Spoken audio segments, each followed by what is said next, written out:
ಇವತ್ತಿನ ದಿನ ಸನ್ಮಾನ್ಯ ಪ್ರಧಾನಮಂತ್ರಿಗಳು ದೇಶದ ಹಲವಾರು ಭಾಗದಲ್ಲಿ 4 ಒಂದೇ ಭಾರತ ಸ್ಪೀಡ್ ಟ್ರೈನ್ಗಳನ್ನು ದೇಶದ ಜನತೆಗೆ ಇವತ್ತಿನ ಬಿಡುಗಡೆ ಮಾಡಿದ್ದಾರೆ ಕೇಂದ್ರ ಸರ್ಕಾರದ ವತಿಯಿಂದ.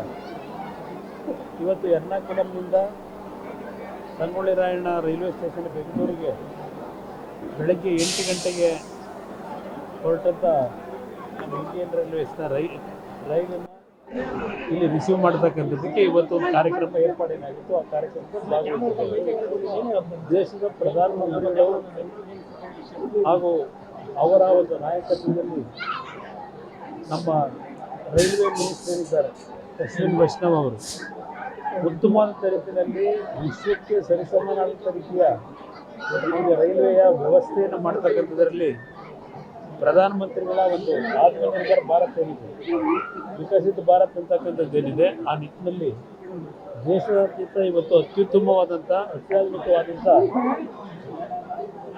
ರೈಲನ್ನು ಇವತ್ತು ದೇಶದ ಜನತೆ ಪ್ರಯಾಣ ಮಾಡ್ತಕ್ಕಂಥ ಎಲ್ಲ ರೀತಿಯ ಸೌಲಭ್ಯಗಳನ್ನು ಒಳಗೊಂಡಿರ್ತಕ್ಕಂಥದ್ದು. ಆ ಒಂದು ನಿಟ್ಟಿನಲ್ಲಿ ಇವತ್ತು ವಿಶ್ವಕ್ಕೆ ಸರಿಸಾಟಿಯಾದಂಥ ಬೇರೆ ದೇಶಗಳಿಗೆ ಸರಿಸಾಟಿಯಾದಂಥ ನಿಟ್ಟಿನಲ್ಲಿ ಈ ವ್ಯವಸ್ಥೆಗಳೇನಾಗ್ತಾ ಇದೆ, ಅದಕ್ಕೆ ಬಹುಶಃ ಜನತೆಯೂ ಖುಷಿ ಇದ್ದಾರೆ. ನಾನು ಸಹ ಪ್ರಧಾನಮಂತ್ರಿಗಳ ಒಂದು ನೇತೃತ್ವದಲ್ಲಿ ಇವತ್ತೇನು ಈ ಕಾರ್ಯಕ್ರಮಕ್ಕೆ ಬಂದಿದ್ದೇನೆ. ಈ ವರ್ಷ 2.5 ಲಕ್ಷ ಕೋಟಿ 2,65,000 ಕೋಟಿ ಬಜೆಟ್ನಲ್ಲಿ 24-25 ಆಯವ್ಯಯದಲ್ಲಿ ಮಂಡನೆ ಮಾಡಿದರು. ಅದರ ಜೊತೆಗೆ ಕರ್ನಾಟಕದಲ್ಲಿ ಸುಮಾರು 7,500 ಕೋಟಿ ರೂಪಾಯಿ ಈ ವರ್ಷದಲ್ಲಿ ಹಣವನ್ನು ಬಿಡುಗಡೆ ಮಾಡಿ ಇವತ್ತು ರೈಲ್ವೆ ಇಲಾಖೆಯಿಂದ ಜನತೆಗೆ ಸೌಲಭ್ಯ ಕಲ್ಪಿಸ್ತಕ್ಕಂಥದ್ರಲ್ಲಿ ಉತ್ತಮವಾದ ರೀತಿ ಕರ್ನಾಟಕದ ಒಂದು ಯೋಜನೆಗಳು ನಡೀತಾ ಇದೆ. ಅದರ ಜೊತೆಗೆ 60 ರೈಲ್ವೆ ನಿಲ್ದಾಣಗಳನ್ನು ಇವತ್ತು ಏನು ಒಂದು ಮೇಲ್ದರ್ಜೆಗೆ ಏರಿಸಿರ್ತಕ್ಕಂಥದ್ದು. ಸುಮಾರು 1,800 ಕಿಲೋಮೀಟರ್ಗೂ 97% ರೈಲ್ವೆ ಇಲಾಖೆಯಲ್ಲಿ ಎಲೆಕ್ಟ್ರಿಕಲ್ ವಿದ್ಯುದೀಕರಣ ಮಾಡ್ತಕ್ಕಂಥವರನ್ನು ಸಹ ಕರ್ನಾಟಕದಲ್ಲಿ ಇವತ್ತು ಏನು ಸಾಧನೆ ಮಾಡಿದ್ದಾರೆ.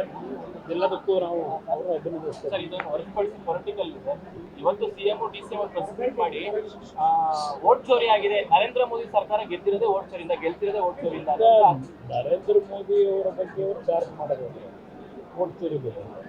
ಕರ್ನಾಟಕದಲ್ಲಿ ಚುನಾವಣಾ ಫಲಿತಾಂಶ ಬರೋದಕ್ಕಿಂತ ಮುಂಚೆ 2023ರಲ್ಲಿ ವಿಧಾನಸಭೆ ಚುನಾವಣಾ ಫಲಿತಾಂಶ 136 ಸೀಟು ಕಾಂಗ್ರೆಸ್ಸಿಗೆ ಬರುತ್ತೆ ಅಂತೇಳಿ ಯಾವ ಆಧಾರದ ಮೇಲೆ ಇವರು ಘೋಷಣೆ ಮಾಡಿದ್ರು 136 ಸೀಟ್ ಬರುತ್ತೆ ಅಂತಕ್ಕಂಥದ್ದು. ವೋಟ್ ಚೋರಿ ಮಾಡಿರ್ತಕ್ಕಂಥ ಕೆಲಸ ಏನಾದರೂ ಮಾಡಿದರೆ ಅದು ಕಾಂಗ್ರೆಸ್ ಪಕ್ಷಕ್ಕೆ ಸೇರಬೇಕು ನನ್ನ ಅಭಿಪ್ರಾಯದಲ್ಲಿ. 136 ಸೀಟ್ನ ಘೋಷಣೆ ಮಾಡಿದಂಥದ್ದು ಬಂದಿದೆ 136 ಸೀಟು ಅಸೆಂಬ್ಲಿ ಚುನಾವಣೆಯಲ್ಲಿ. ಈಗ ಆಗಿದ್ದರೆ ಯಾರು ವೋಟ್ ಚೋರಿ ಮಾಡಿದ್ರು? ನರೇಂದ್ರ ಮೋದಿಯವರು ವೋಟ್ ಚೋರಿ ಮಾಡಿದ್ರಾ? 66 ಸೀಟಿಗೆ ನಾವು ಬಂದು ನಿಲ್ಲಬೇಕಾದ್ರೆ. ಅದರಿಂದ ಈ ರೀತಿಯ ಒಂದು ವ್ಯರ್ಥವಾದಂಥ ಹೇಳಿಕೆಗಳನ್ನು ಕೊಟ್ಕೊಂಡು ಸಮಯಕ್ಕೆ ವ್ಯರ್ಥ ಮಾಡ್ತೀರಿ. ಇವತ್ತು ಹಲವಾರು ಸಮಸ್ಯೆಗಳನ್ನು ಎದುರಿಸ್ತಾ ಇದ್ದಾರೆ ಜನತೆ. ಅದರ ಬಗ್ಗೆ ನಿಮ್ಮ ಗಮನ ಇರಬೇಕು. ಇಂಥ ವಿಷಯಗಳ ಬಗ್ಗೆ ಏನು ನನಗೆ ನಿನ್ನೆ ಬೆಳಗ್ಗೆ ನನಗೆ ವಿಷಯ ಬಂದಾಗ ಏನೋ ಇಬ್ಬರದು ಜಂಟಿ ಪತ್ರಿಕಾಗೋಷ್ಠಿ ಅಂತ ಹೇಳಿ, ಆ ಜಂಟಿ ಪತ್ರಿಕಾಗೋಷ್ಠಿ ಇದಕ್ಕೆ ಮೀಸಲಿಟ್ಕೊಂಡು ಮಾತಾಡಿರ್ತಕ್ಕಂಥದ್ದೇನಿದೆ ಅವರ ಸಣ್ಣತನ, ರಾಜ್ಯದ ಜನತೆಯನ್ನು ದಿಕ್ಕು ತಪ್ಪಿಸ್ತಕ್ಕಂಥ ನಿಟ್ಟಿನಲ್ಲಿ ಈ ಒಂದು ವಿಷಯಗಳನ್ನು ಎತ್ಕೊಂಡು ಏನು ಹೊರಟಿದ್ದಾರೆ. ಇದು ಪರ್ಮನೆಂಟಾಗಿ ನಾಡಿನ ಜನತೆ ಅವರನ್ನು ಮನೆಗೆ ಕಳಿಸ್ತಕ್ಕಂಥದ್ದೇನೋ ದೂರ ಇಲ್ಲ ಅನ್ನೋದು ಎಲ್ಲವರು ಅದೇ ಹೇಳೋದು. ಈಗ ಈ ವೋಟ್ ಚೋರಿ ಅದು ಇದು ಎಲ್ಲ ಬಿಸಿ ಅವರು ಅದರಲ್ಲಿದ್ದಾರೆ. ಅಭಿವೃದ್ಧಿ ಬಗ್ಗೆ ಅವರಿಗೆ ಗಮನ ಇಲ್ಲ. ಇಂಥ ವಿಷಯಗಳ ಕ್ಷುಲ್ಲಕವಾದಂಥ ವಿಷಯಗಳನ್ನು ಇಟ್ಟುಕೊಂಡೇ ಕಳೆದ 2 ವರ್ಷ ಕಾಲ ಕಳೆದಿದ್ದಾಗಿದೆ. ಮುಂದಿನ 2 ವರ್ಷವೂ ಇದರ ಮುಂದೆ ಇನ್ನೇನು ಬೇರೆ ಏನು ಮಾಡ್ಲಿಕ್ಕೆ ಸಾಧ್ಯ ಇದೆ. ಈಗಾಗಲೇ ಖಜಾನೆ ಖಾಲಿ ಏನಾಗ್ತಾ ಇದೆ, ಅದಕ್ಕೆ ಸ್ವಲ್ಪ ಹಣ ಯಾಕೆ ಕ್ರೋಢೀಕರಿಸಬೇಕು ಅಂತ ಈಗಾಗಲೇ ನಿನ್ನೆ ಒಂದು ಮೀಟಿಂಗ್ ಮಾಡ್ಕೊಂಡಿದ್ದಾರೆ. ಜನಗಳ ಮೇಲೆ ಪದೇ ಪದೇ ತೆರಿಗೆ ವಿಧಿಸ್ತಕ್ಕಂಥ ಮುಖಾಂತರ ಜನತೆ ಕಷ್ಟಪಟ್ಟು ಸಂಪಾದನೆ ಮಾಡಿರ್ತಕ್ಕಂಥ ಹಣವನ್ನು ತೆರಿಗೆ ರೂಪದಲ್ಲಿ ಕದ್ದಿರ್ತಕ್ಕಂಥದ್ದು ಇವತ್ತು ಲೂಟಿ ಏನಾಗ್ತಾ ಇದೆ, ಜನ ಗಮನಿಸ್ತಾ ಇದ್ದಾರೆ. ಜನರನ್ನ ಪ್ರತಿನಿತ್ಯ ಇವತ್ತು ದಾರಿ ತಪ್ಪಿಸಲಿಕ್ಕೆ ಆಗೋದಿಲ್ಲ. ಅದರಿಂದ ನಾನು ಹಲವಾರು ಬಾರಿ ಹೇಳಿದ್ದೇನೆ, ತಿದ್ದುಕೊಂಡು ತಪ್ಪು ಮಾಡಿರ್ತಕ್ಕಂಥ ಸರಿಪಡಿಸ್ಕೊಂಡು ಕೆಲಸ ಮಾಡಿದ್ದೀವಿ.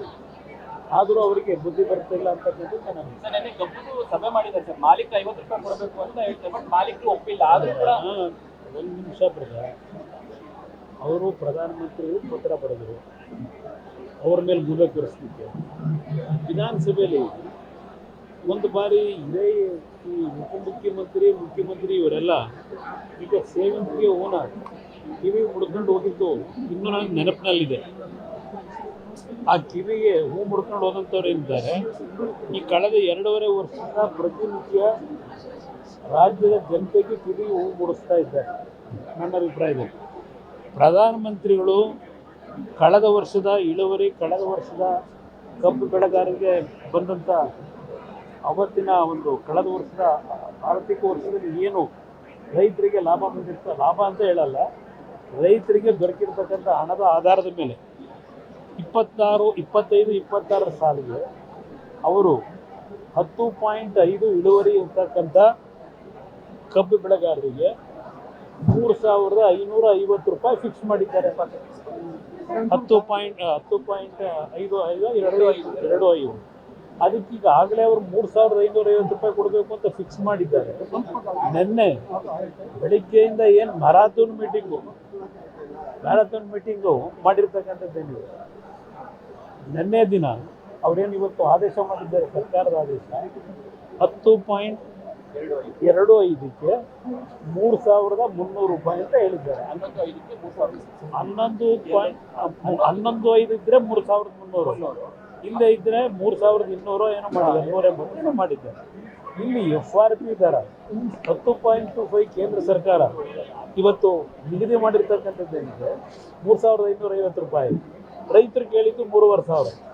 ಈಗ ಇವರು ಮ್ಯಾರಥಾನ್ ಮೀಟಿಂಗ್ ಮಾಡಿ ಇವತ್ತು 11 ಸಮಥಿಂಗಿಗೆ ಇಳುವರಿಗೆ 3,300 ರೂಪಾಯಿ ಮಾಡಿದ್ದಾರೆ. ಏನು ರೈತರಿಗೆ ಇವ್ರು ಕೊಟ್ಟಿರ್ತಕ್ಕಂಥದ್ದು? ಇವರು ಡೀಟೇಲ್ ಇವತ್ತು ಆದೇಶ ಮಾಡಿದಾರಲ್ಲ, ನೋಡಿ ಯಾವ ರೀತಿ ಕೊಟ್ಟಿದ್ದಾರೆ ಅಂತ ಹೇಳಿ. ನನಗೆ ರೈತರು ಸಂತೋಷ ಪಟ್ಟಿದ್ದು ನಂದೇನಿಲ್ಲ, ಆದರೆ ನನಗೆ ಅವರ ನೆನ್ನೆಯಿಂದ ತೀರ್ಮಾನಗಳೇನಿದೆ ಮತ್ತೆ ರೈತ ಕುಟುಂಬಗಳಿಗೆ ದೋಖ ಹಾಕಿರ್ತಕ್ಕಂಥದ್ದು ಅನ್ನೋದು ನನ್ನ ಅಭಿಪ್ರಾಯ. ಗ್ಯಾರಂಟಿ ನ್ಯೂಸ್, ಸುದ್ದಿ ಖಚಿತ, ನ್ಯಾಯ ನಿಶ್ಚಿತ.